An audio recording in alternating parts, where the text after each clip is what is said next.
Hi welcome to தனியா YouTube சேனலில் பார்க்கும்போது சப்ஸ்கிரைப் பண்ணிவிட்டு பாருங்கள். இன்றைக்கி என்ன வீடியோன்னு பார்த்தீங்கன்னா, பாப்பாவுக்கு நம்ம வந்து கோவக்காய் தான் கொடுக்க போகிறோம். இந்த 4 கோவக்காவும் கொடுக்க போகிறோம். கோவக்காயெல்லாம் குட்டி குட்டியாக கட் பண்ணி வச்சுக்கலாம். குட்டி குட்டியானா ரவுண்டாக கட் பண்ணி வச்சுக்கலாம். ரொம்ப ஈஸியான சாப்பாடு. ஆனால் அந்த கோவக்காயில் நிறைய சத்து இருக்குது. வெங்காயம் பூண்டு எடுத்துக்கலாம். சாம்பார் சாதம் மாதிரி தான் வைக்க போகிறோம். வெங்காயம் பூண்டு எடுத்துகிட்டு பச்சை மிளகாய் எடுத்துகிட்டு கொஞ்சம் கொத்தமல்லி, கொஞ்சம் கருவேப்பிலை, அப்புறம் வந்து மஞ்சத்தூள், சீரகம், இந்து உப்பு எடுத்திருக்கேன். ஒரு 2 வெந்தயம் எடுத்திருக்கேன். 2 வெந்தயம் தான். நெய் வந்து 1 ஸ்பூன் எடுத்து வச்சுருக்கேன். நம்ம தாளிக்க போகிறதில்ல. இதெல்லாம் வேக வச்சுட்டு கடைசியில் இந்த நெய்யை லைட்டாக போட்டு அந்த சூட்டோட ஒரு கிண்ட போகிறோம். அதுக்கு தான் அந்த ஸ்பூனில் நெய் எடுத்து வச்சுருக்கேன். ஒரு 1/2 ஸ்பூன் தான் நெய் எடுத்திருக்கேன். ஏன்னா இவ்வளோ கோவக்காய் இருக்குது. ரைஸ் கம்மியாக தான் எடுத்திருக்கேன். ரைஸ் வேக வச்ச ரைஸ் எடுக்கல இந்த தடவை.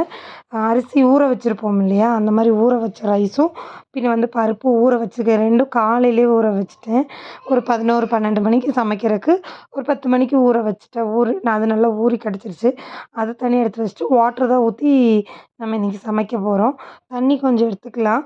இது கலவை அந்த பருப்பு இந்த காய்கறி போடுற கலவை தண்ணி எடுத்துக்கலாம்.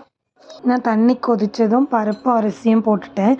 ஊற வச்ச பருப்பு அரிசியும் போட்டுட்டு அந்த அரிசி பருப்பு போட்டோன்னே ஒரு கொதி வரும் இல்லைங்களா, அந்த மேலே வந்து பபிள்ஸாக வரும்ல, அப்படி வரும்போது வந்து இந்து உப்பு, சீரகம், வெந்தயம் வந்து 2 வெந்தயம் மட்டும் எடுத்துக்கலாம். இது அப்படியே இதில் போட்டுடலாம். இது போட்டு இது கொஞ்சம் ஒரு நல்லா கொதிக்கணும். இது கொஞ்சம் கொதித்ததுக்கப்புறம் அடுத்து நம்ம இருக்கிற ஒன்று ஒன்றா போட்டுக்கலாம். அடுத்து வெட்டி வச்ச வெங்காயம், பூண்டு, பின்ன பச்சை மிளகா போட்டுக்கலாம். கருவேப்பிலை, கொத்தமல்லி எல்லாமே போட்டுட்டு கோவக்காய் நிறையா ஒரு கை அளவுக்கு நான் அள்ளி போடுவேன் பாருங்கள்.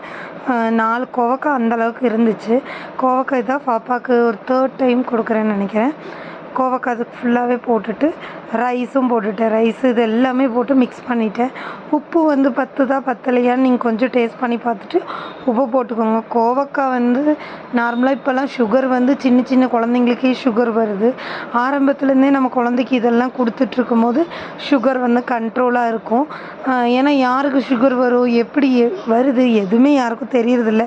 திடீர்னு சுகர் இருக்குங்கிறாங்க. திடீர்னு செக் பண்ணும் போது எனக்கு தெரிஞ்சு சின்ன குழந்தைங்களுக்கெல்லாம் சுகர் இருக்குது.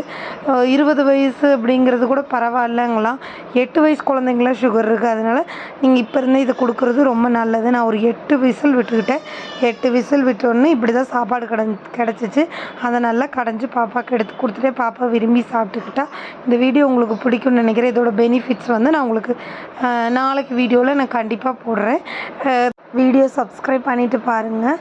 இன்னும் குழந்தைங்களுக்கு சத்தான ஃபுட்டு என்னென்னங்கிறது நான் வீடியோவில் செஞ்சு காட்டுற வீடியோவும் போடுறேன், ஷார்ட்ஸும் போடுறேன். தேங்க்யூ.